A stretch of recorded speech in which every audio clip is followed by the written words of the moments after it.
Title আর thumbnail দেখে তো ধরেই নিয়েছো যে আমি কোথায় যাচ্ছি। এখানে সকাল সকাল আমিও রেডি হয়ে গেছি। আজকে আমি ব্ল্যাক ড্রেসটা পরেছি আর একটু ঠান্ডা ঠান্ডা লাগছিল বলে এই জ্যাকেটটা পরে নিয়েছি। আমি অনেকটাই লেট করে ফেলেছি, তাই আর কথা বলে সময় নষ্ট না করে চলো একেবারে গাড়িতে গিয়ে দেখা হচ্ছে।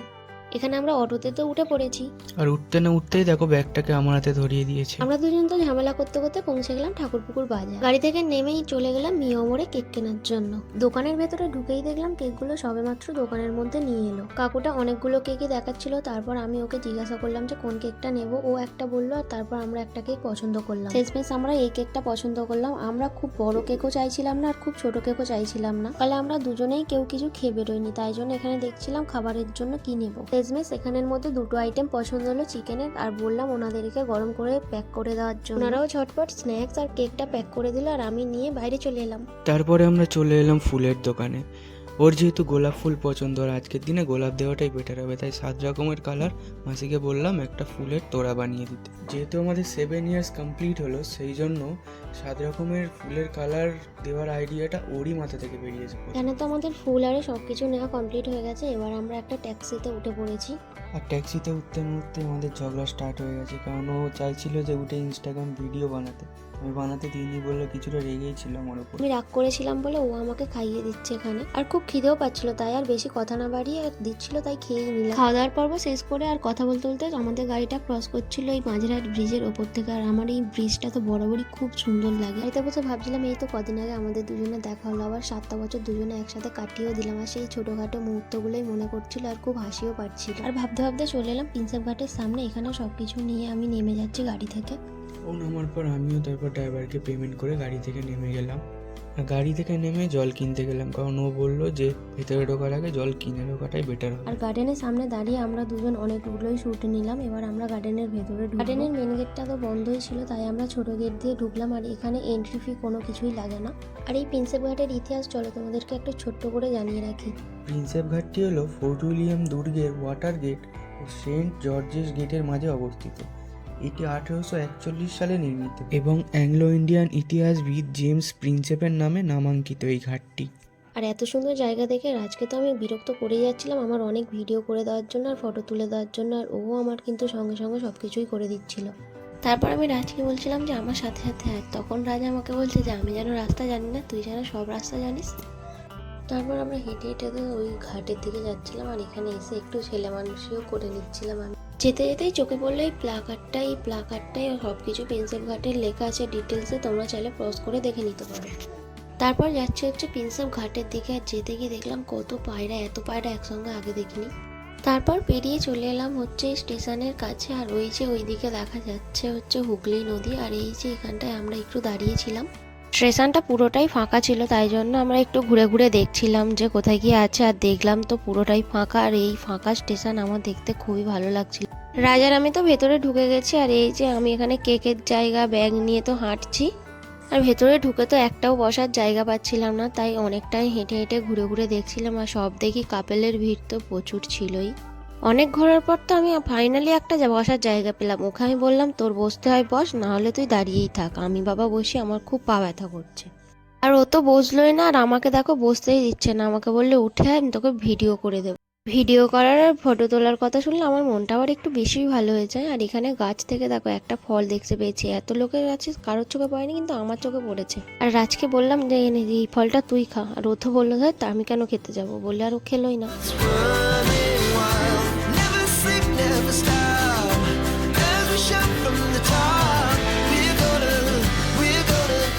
তারপর আমরা তো বসে ছিলাম না, আমরা একটু ফটো তুলে ভিডিও করে একটু হাঁটাহাঁটি করে দেখতে পেলাম এই অদ্ভুত রকমের গাছটা। এই গাছটাকে কেমন একটা দেখতে। তারপরে রাজ আমার হাতে ক্যামেরাটা দিয়ে দিয়েছে, কারণ ওকে আমি বলেছিলাম যে আমি আর নিতে পারছি না, তুই কেকের বাক্সটা নে। তখন ও রাজ বললো যে তাহলে তুই ক্যামেরাটা কর।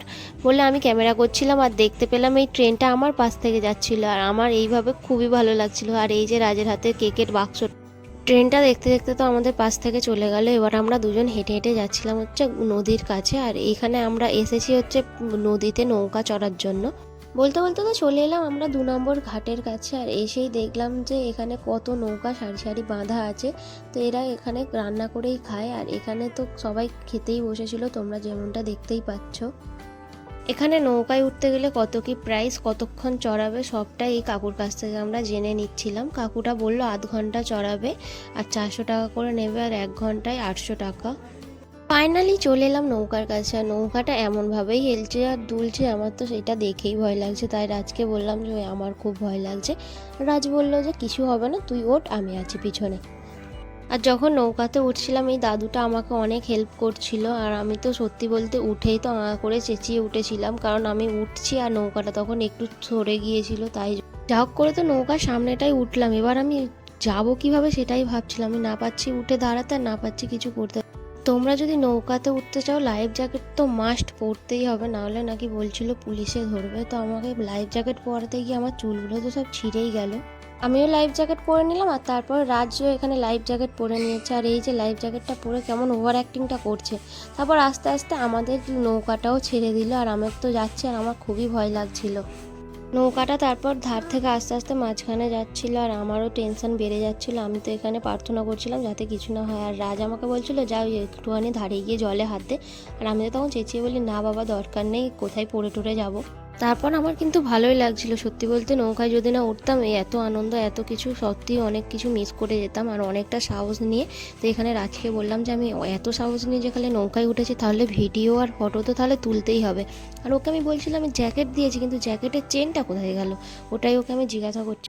তারপর ভিডিও ফটো তুললাম, আর ওইটা যে দেখতে পাচ্ছ ওটা হলো হুগলি সেতু, আর এই নদীটার নাম হলো হুগলি নদী।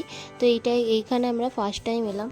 রাজ তো এখানে বসে বসে থাকতে থাকতে এখানে কেকের বাক্সটাও খুলে নিচ্ছে, যে জন্য আমরা এসেছি সেই কাজটা তো করতেই হবে। এখানে আমরা কেকটা বের করে নিয়েছি, আর কেকের ওপরে লেখা ছিল 7 ইয়ার্স কমপ্লিট। সত্যি দেখতে দেখতে 7টা বছর কাটিয়ে দিলাম একসাথে দুজনে। এখানে আমরা দুজন মিলে কেক কেটে নিচ্ছি, আর এখানে আজকে গরমটাও খুব পড়েছিল, তাই জন্য কেকটা একটু গোলে মতোও যাচ্ছিল। তারপর আমরা এখানে কেকটা তো কেটে নিয়েছি, আর ক্যান্ডেলটা আনতেই ভুলে গেছি, তাই জন্য আর ক্যান্ডেল জ্বালাতে পারিনি। আর এই যে কেক কাটা হয়ে গেছে, এবার আমরা দুজনকে খাইয়ে দিলাম। তারপর রাজ যে তোড়াটা কিনেছিল ফুলে, সেই তোড়াটাই আমাকে দিয়ে দিল। আর সত্যি বলতে এইভাবে এর আগে আমরা কোনো দিন সেলিব্রেট করিনি, আজকে এই টাইমে ফার্স্ট টাইম। আর আমার তো খুবই ভালো লাগছিল, আর আমাদের নৌকাটা ধার থেকেই যাচ্ছিল। কথায় আছে না, লাইফে যদি একটা ভালো মানুষ পাও তাহলে আর কারোর দরকার পড়ে না। সত্যি বলছি এই মানুষটা আমার জীবনে আসার পর আমার আর সত্যিই কাউকে প্রয়োজন পড়েনি। তারপর রাজকেও আমি একটা গোলাপ দিয়েছিলাম, যেটা আগে কিনেছিলাম, আগে শর্টসে দেখেছো। আর এই যে এই গোলাপটা তো আমি খুবই ভালোবাসি, আর ফুল আমার যেমনই হোক না কেন ভীষণ পিওর। আর কথা বলতে বলতে আমাদের নৌকাটা চলে এলো হচ্ছে সেতুর নিচটায়, আর সেতুর নিচে ক্যামেরাও লাগানো ছিল। আর আমরা উঠেছিলাম আধ ঘন্টার জন্য, সেটাই আমি ওকে ঘড়ি দেখে বলছিলাম যে এখন সবেমাত্র 15 মিনিট হয়েছে, এখনও 15 মিনিট থাকতে পারবো। উনি নৌকা চালাচ্ছিলেন, ওনাকেই বললাম যে আমাদের নৌকাটা একটু মাঝখানটায় নিয়ে যেতে, কিন্তু উনি বললো এখন জলের চাপ প্রচুর, মাঝখানে নিয়ে যাওয়া যাবে না। আর সত্যি বলতে যদি না আমি নৌকাতে উঠতাম, এত যে নৌকায় ওঠার মজাটাই আমি বুঝতে পারতাম না। ওই দিক থেকে তো সেতুর এই দিকে আমরা চলে এসেছি, আর এই দিক থেকে সেতুটাকে তো খুব ভালোভাবে দেখা যাচ্ছিল, আর কেমনভাবে কি আছে সবটাই ভালোভাবে দেখছিলাম। আর বেশি দূরেও যাইনি আমাদের, আর অনেক হলো তো আমার ফটো তোলা আমার ভিডিও করা, তাই জন্য রাজকে বললাম যে তুইও একটু ওইখানটায় গিয়ে বসে পোজ দে, আমি তোর একটা ফটো আর ভিডিও করে দিচ্ছি। ও এমনিতে কোনোদিনও ফটো তুলতে চায় না, কিন্তু আজকে বলতেই ও গেল, তো ওরও নিশ্চয়ই ভালো লাগছিল, আর আমারও খুব ভালো। ওকে যখন দেখলাম ও ওখানটায় বসতে পেরেছে, তাই জন্য আমিও গেলাম যে একটু হাত পা ছড়িয়ে ভিডিও করার জন্য, ফটো তোলার জন্য। সত্যি বলছি এই জায়গাটাই যে আমার মতো আছে যে ফটো ভিডিও তোলার পাগল, সে তো এই জায়গাতে এসে নিজেকে কন্ট্রোল করতেই পারবে না। আমি এত ফটো তুলেছি এত ভিডিও করেছি যে বলার মতো না। আর রাজও কিন্তু আমার সঙ্গে তালে তাল মিলিয়ে গেছে। আর আমরা যেহেতু আধা ঘন্টার জন্য নৌকাতে উঠেছিলাম, আর আধা ঘন্টা হয়েই এসছে, তাই জন্য আমাদের নৌকাটা আস্তে আস্তে পাড়ের দিকে নিয়ে যাচ্ছিল। আর আমার কিন্তু মাঝখানে যাওয়ার অনেক ইচ্ছা ছিল, কিন্তু মাঝখানে নিয়েই যায়। তারপর নদীর ওপরে লাস্ট বারের মতো সেতুটাকে বাই বাই করে আমরা তো এখানে নেমে গেছি, আর নেমেই আমার হাত পা পুরো ঠান্ডা হয়ে যাচ্ছিলো। আমি একটু জল খেয়ে নিচ্ছিলাম, আর টেনশানও হচ্ছিল। তখন ওখানে ছিলাম, আনন্দ করছিলাম, ফটো তুলছিলাম ঠিকই, কিন্তু একটা টেনশান তো মনের মধ্যে ছিলই।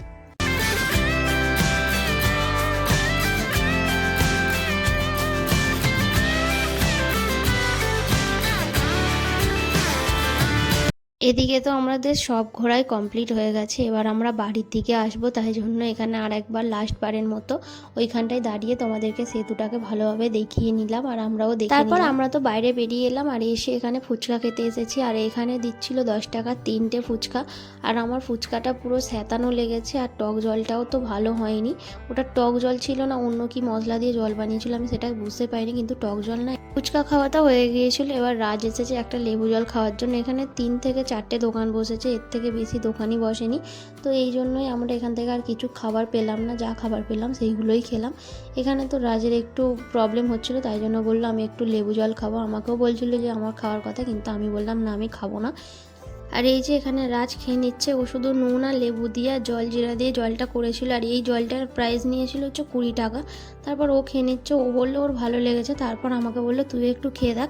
তো আমি ভাবলাম সত্যিই ভালো হবে, আর আমি খেয়ে দেখলাম আমার তো একদমই ভালো লাগেনি, কেমন একটা নোনতা নোনতা টক ছিল, আর ওই জন্য আমি ওকে দিয়ে দিলাম, আমি ওইগুলো আর খেলামই না।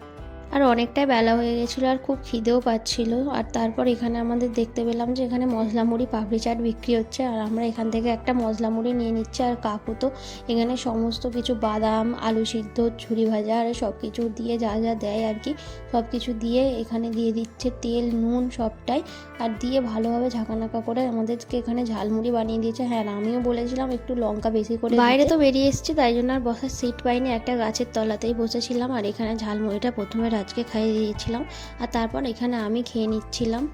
আর এই ঝালমুড়িটা প্রথমে খেতে তো আমার খুব ভালো লাগছিলো, কিন্তু একটু প্রবলেম হচ্ছিলো হচ্ছে এই চামচটা দিয়ে খেতে, মুড়ি আবার এই ধরনের চামচ দিয়ে খাওয়াই যায় না। তারপর আমি তো খেয়েই যাচ্ছিলাম, তারপর না আবার মনে পড়লো যে আবার গাছের নিচে বসে আছি, আবার কোনো কাগারে নেই তো। আর তারপর আমি রাজকে আবার একবার খাইয়ে দিলাম, আর তারপর খাওয়ানোর পর আমার অবস্থা ঠিক এই ধরনেরই হয়েছিল। দেখো লাস্টে যখন ঝালের জন্য লঙ্কা খাচ্ছিলাম, আর এই দেখো লঙ্কাটা খাওয়ার পর আমার কি অবস্থা হয়েছে, কান নাক মুখ থেকে তো ধোঁয়া বেরোনোর জোগাড়, এত ঝাল লাগছিল, পুরো জলের বোতলটাই আমি পুরো শেষ করে দিয়েছিলাম, আর মুখ পুরো জ্বলছিল। আর তাই জন্য যা হোক করে জলকে ঝালটা কমালাম, যা হোক করে ঝালটা মিটিয়ে এখান থেকে এবার আমরা বেরিয়ে আসবো। তার আগে তোমাদেরকে প্রিন্সেপ ঘাটটা আর একটি বার ভালোভাবে তোমাদেরকে ঘুরিয়ে দেখিয়ে দিই। তো এই যে পুরো মাঠটাতে তো অনেকেই ছিল, আমরা বেরিয়ে আসছিলাম কারণ আমাদের অনেকটা রাস্তাতেই আসতে হবে। আর যারা যারা প্রথম থেকে লাস্ট পর্যন্ত ভিডিওটা দেখলে তাদেরকে অসংখ্য ধন্যবাদ। আর এই ভিডিওটা দেখে ভালো লাগলে অবশ্যই একটা লাইক করে দিও, আর চ্যানেলে নতুন হলে অবশ্যই সাবস্ক্রাইব করে পাশের বেল আইকনটি প্রেস করে দিও। Bye bye.